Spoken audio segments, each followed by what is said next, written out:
आपको बतला दे, जो पहले बार सरकार ने मतदाताओं को अधिकार दिया है, जिसमें वह स्पष्ट रूप से मेयर और उपमेयर का प्रत्याशी खुद चुनेंगे।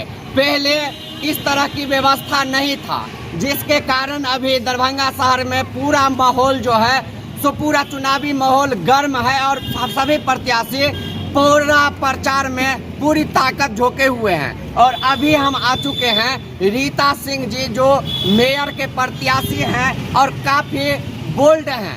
अपनी बेबाकी अंदाज के लिए, आवाज़ के लिए ये काफ़ी फेमस है और मार्केट में इनको काफ़ी लोकप्रिय हैं और लोग जानते हैं। तो मैम, सबसे पहले आपको जानकी न्यूज में स्वागत है। जी धन्यवाद, बहुत बहुत धन्यवाद कि आपने मुझे इस लायक समझा। जी मैम, आप पता चला है मार्केट में 15 साल से पहले सेवा करके आए हैं जनता के बीच में और चुनाव लड़ रहे हैं। नहीं 15 साल में सेवा 91 से कर रहे हैं। 91 से पब्लिक फील्ड में हैं, जनता के दरबार में हैं, जनता के बीच में। पार्षद बने हैं 2002 जी, 2002 में पार्षद बने। जनता का सेवा तो 91 से। मैम, जैसे कि अभी देख रहे हैं विभिन्न पार्टियों का भी उम्मीदवार सब हैं या कैंडिडेट हैं जो पार्टी से जुड़े हुए थे, लेकिन यह जो चुनाव होता है वह निर्दलीय होता है, कोई पार्टी विशेष नहीं होता है। और हम लोग पूरे दरभंगा क्षेत्र में जब सर्वे कर रहे हैं, हम लोगों का टीम हर वार्ड में जाके अभी सर्वे कर रही है, तो हर वार्ड में ऐसा है जो 2, 4, 10 या 20, 50 की संख्या में नौजवान हैं जो आपका नाम लेते रहते हैं, जो उनसे बेहतर कैंडिडेट नहीं है। तो युवाओं का दिल आप कैसे जीते, जो इतने संख्या में युवा अभी आपके पीछे में भी है, और सबसे ज़्यादा मजबूती आपको युवा मतदाता ही दे रहे हैं चुनाव। मतदाताओं में किसकी संख्या अधिक है? युवाओं की। तो जब वो मेरे साथ हैं, उनका साथ मिल रहा है, वो मेरे लिए परिश्रम कर रहे हैं, युवाओं की टोली घूम रही है, हम उनके पीछे हैं, आगे घूम। तो जब जिसकी संख्या ज़्यादा है उनका न बहुमत होगा, वो अधिक काम करेंगे। इसमें हमसे पूछने वाला प्रश्न कहाँ कुछ नहीं। जैसे कि दरभंगा को देखते आ रहे हैं, बहुत सारे उम्मीदवार भी हैं जो घोषणा करते हैं, जो चुनाव जीतने के बाद ये कर देंगे वो कर देंगे, लेकिन हम लोग भी बचपन से देखते आ रहे हैं, चुनाव चले जाए या आए उससे कोई मतलब नहीं। जाम की समस्या और जल जमाव की समस्या यह दरभंगा से दूर नहीं हो रहा है, उस पर आपका क्या पहल है?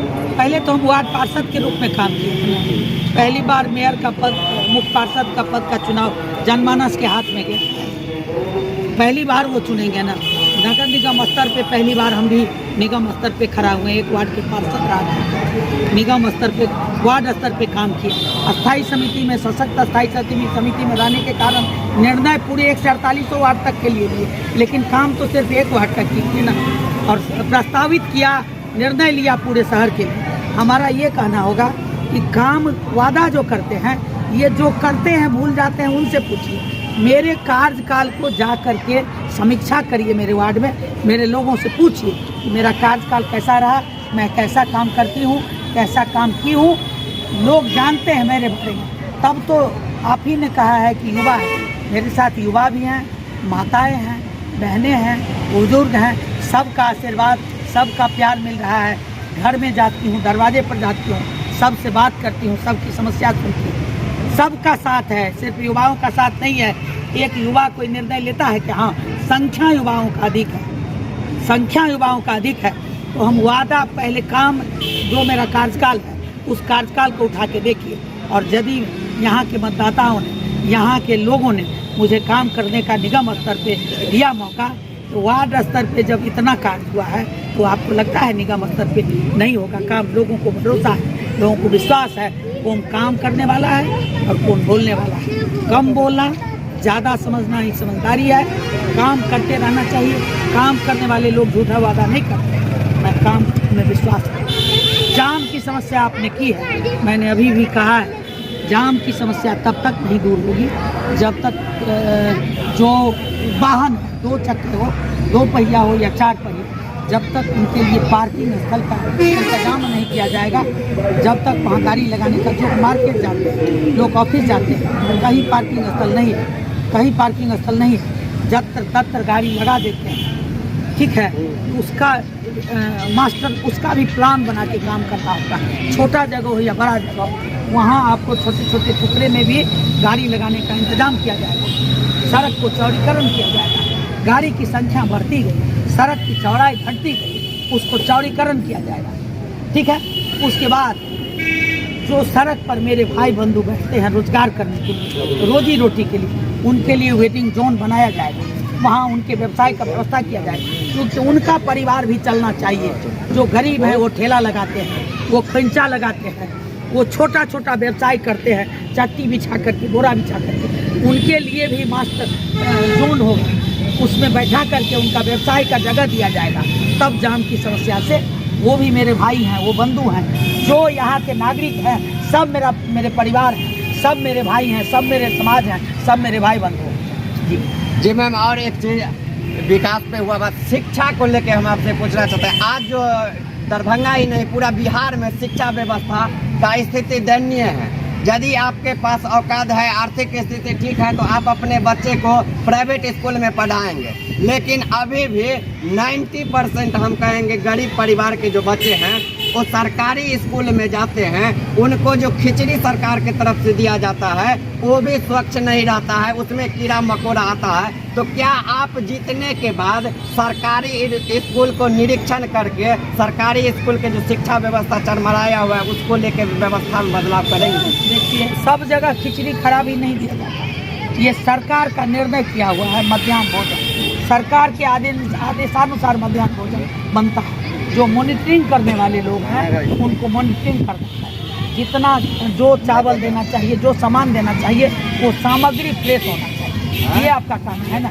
ये तो सरकार का द्वारा चलाया गया है मध्याह्न। लोग जाते हैं। हाँ, ये बात आपने सही कहा। थोड़ा भी जो सजा वो पढ़ाते हैं को कौन करेगा? शिक्षा व्यवस्था को मेरा तीसरा मेरे एजेंडा में यही है कि जब तक सबके बच्चे शिक्षित नहीं होंगे, आने वाले 1-2 वर्षों में मीडिया के द्वारा, अखबार के द्वारा आप देखा होगा, रिक्शा चलाने वाले का बेटा IAS हुआ है, सब्जी बेचने वाले का बेटा IPS हुआ है। जी, तो ये मत कहिए, गुदरी के लाल भी IAS और IPS हुए हैं और होंगे। अब माहौल बदला है, और एक चीज़ तो ज़रूर माहौल बदला है, जो सब्जी बेचने वाले भी भाई बंधु हैं वो भी चाहते हैं कि मेरा बच्चा पढ़े।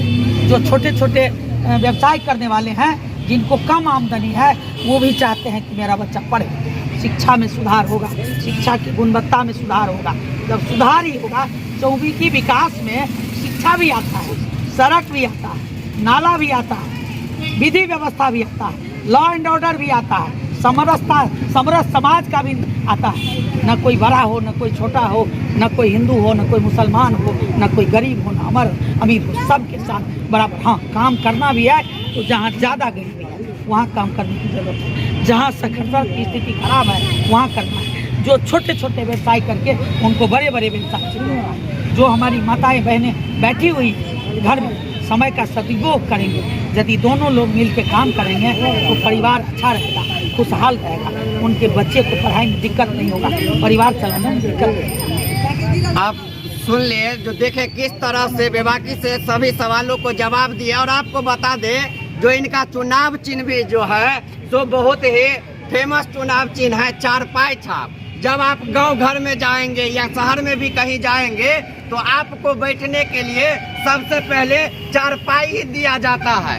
48 नंबर वार्ड के जनता है और ये रीता सिंह जी को खुलेआम सपोर्ट कर रहे हैं। तो इनसे जानते हैं तो आखिर क्या इन्होंने देखा रीता सिंह जी में जो इन्होंने सपोर्ट करने लगे। अब पूरा दरभंगा में घूम घूम कर प्रचार कर रहे हैं। भैया, क्या ऐसा मैम में खासियत लगा जो आप प्रचार करने लगे? आपको क्लियर बात बता, जात पर न बात पर, हाथ पर न बात पर, बटन दबेगा तो सिर्फ चारपाई छाप पर ना।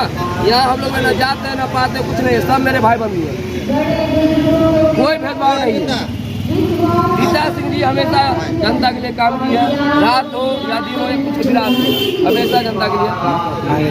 ये हमें 48 वार्ड की पार्षद रह चुकी है। जनता को कभी भी समस्या कुछ होता है कॉल जाता है, रात हो जाता जाती है। ठीक है, अभी हम लोग हर जगह कंपेनिंग कर रहे हैं, जहाँ भी जा रहे हैं, जिस मोहल्ला में जा रहे हैं, 1 से 48 बार हम लोग घूम रहे हैं। सिर्फ रीता जिंदाबाद, चारपाई छाप जिंदाबाद, 10 नंबर का बस नारा सिर्फ लहर है और कुछ नहीं है।